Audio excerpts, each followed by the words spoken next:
Baik, bismillahirrahmanirrahim. Assalamualaikum warahmatullahi wabarakatuh. Alhamdulillah, puji syukur kita panjatkan kepada Allah Subhanahu wa taala. Begitupun juga salawat serta salam kita haturkan kepada Nabi Muhammad sallallahu alaihi wasallam. Alhamdulillah teman-teman sekalian, selamat datang di channel saya dan mudah-mudahan teman-teman semua yang hadir di channel ini menyaksikan video ini mudah-mudahan dalam keadaan sehat terus ya, dan juga tentunya selalu dalam naungan berkah dari Allah Subhanahu wa taala. Amin. Alhamdulillah teman-teman sekalian, pada kesempatan pagi hari ini saya ingin bikin video ya terkait dengan membahas tentang komentar sih sebenarnya sih. Karena dari video-video yang saya buat ternyata banyak sekali yang komentar ya. Terima kasih juga sudah banyak yang komentar positif buat saya, dan juga ada yang mendoakan saya gitu ya untuk keluarga saya dan sebagainya macam. Terima kasih banyak. Mudah-mudahan doa yang sama eh, akan dikabulkan oleh Allah buat teman-teman semua yang berkomentar positif itu. Tapi di samping dengan komentar yang positif, ada juga komentar yang ya mungkin teman-teman sudah paham ya. Gitu ya. Pasti ada aja yang negatifnya gitu kan ya. Ya mungkin juga buat koreksi buat saya sih gitu. Tapi ini kalau saya lihat dari statement komentar sih ya lebih cenderung nyindir gitu ya, apa sih, nyinyir gitu ya, Masya Allah ya. Ada juga yang mengatakan bahwa 80% mualaf, 80% orang mualaf karena pernikahan kan gitu ya. Tapi itu kan sebenarnya pernikahan, cuman di komentarnya kasar banget, cuman nggak perlu saya ngomongin lah. Ya emang itu juga bukan sesuatu yang benar kan gitu ya.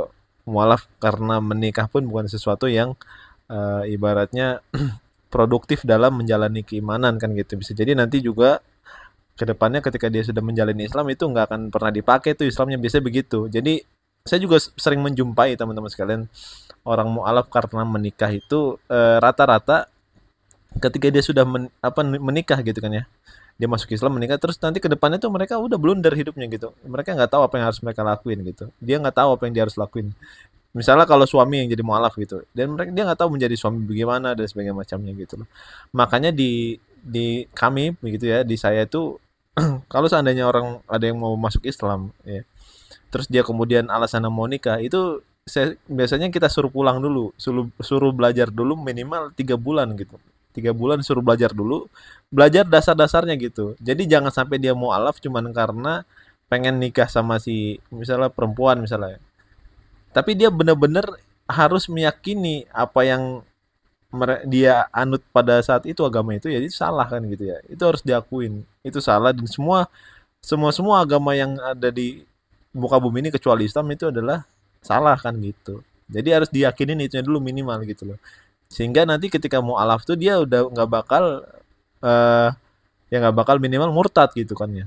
Tapi apa ini beda hal kecuali dia itu si misalnya yang mualaf ini adalah misionaris misalnya. Nah, itu kadang-kadang juga itu strategi mereka untuk ngajak misalnya istrinya untuk murtad kembali kan gitu. Kan saya sekarang seorang suami. Saya sekarang memurtad gitu. Kamu harus ikut saya. Biasanya gitu ada banyak juga gitu loh. Nah, jadi seperti itu. Nah, ini komentarnya kayak gitu ya. Ada juga yang apa namanya karena hamil dulu. Iya itu karena hamil, ya itu karena ulah Anda kan gitu. Ya hamil duluan. Ya itu karena ulah kaum Anda kan gitu ya. Nah, bercanda ya. Ya, mereka begitu. Jadi mereka sengaja dihamilin kan gitu ya. Terus sudah hamil baru diancam gitu. Saya mau murtad. Nah, kamu ikut saya nggak kan gitu. Kalau kamu nggak mau ya udah biarin kamu anak kamu jadi yatim gitu. Kayak gitu gitulah pokoknya. Itu banyak sih kayak gitu. Bukan jadi yatim deh maksudnya. Ya nggak punya bapak gitu kan. Tapi bapaknya Kristen misalnya gitu. Banyak hal-hal kayak gitu teman-teman semua. Jadi ya nggak cuman orang apa namanya Islam yang murtad, tapi juga ada juga yang mualaf juga gitu. Tapi itu yang tidak diperkenankan ya untuk masuk Islam melalui hal yang menikah kan gitu ya. Juga ada yang komentar nih dari siapa nih? Enggak usah sebutin lah namanya ya. Dalilnya mana masuk surga? Hanya katamu saja tanpa dalil dan data, semua orang juga bisa begitu. Nah, jadi kalau saya tanggepin dari komentar ini, dia tuh mungkin ragu ya terhadap eh, janji Allah untuk orang beriman yang masuk surga kan gitu ya. Gini ya bro, ini mungkin saya manggilnya bro aja karena cowok kayaknya sih.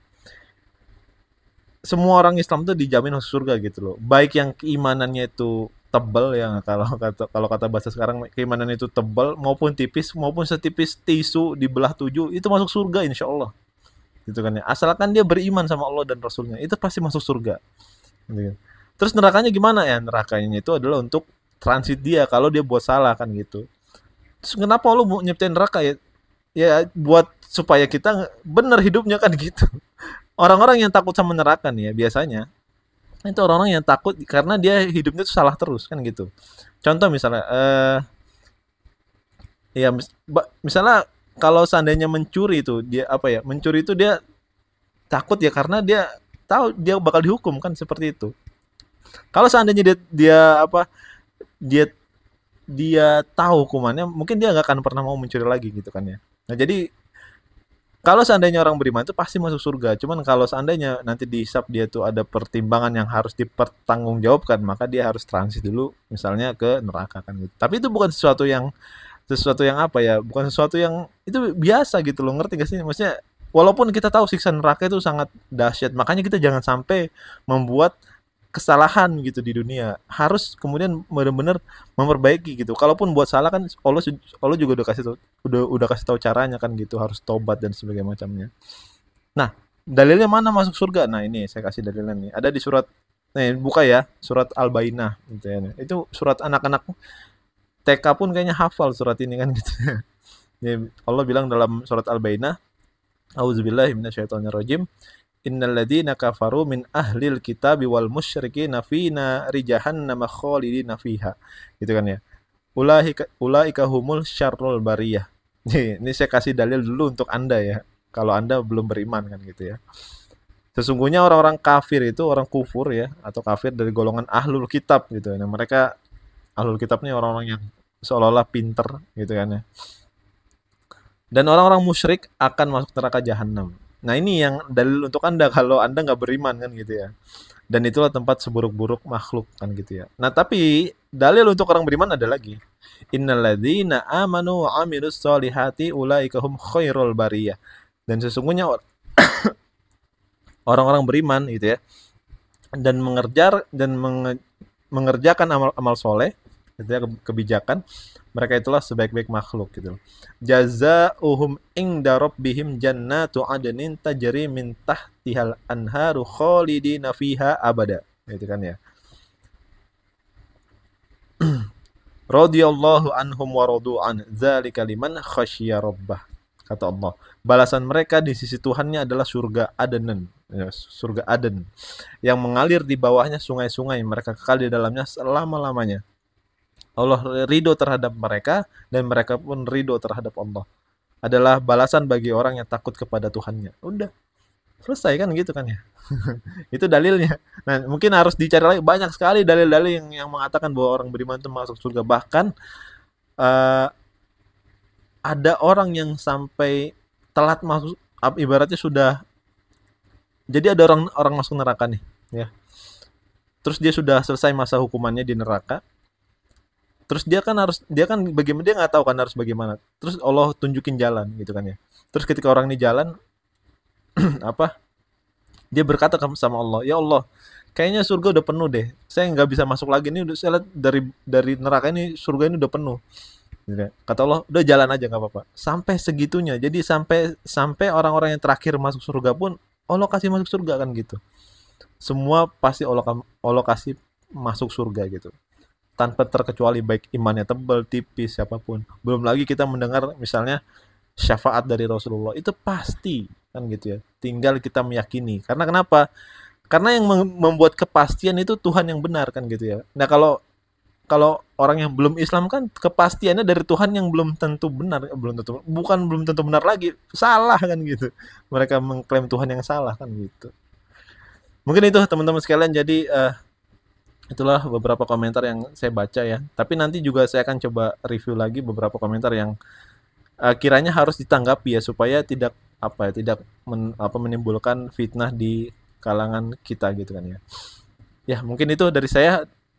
Kalau ada kata-kata yang kurang berkenan, minta maaf gitu ya.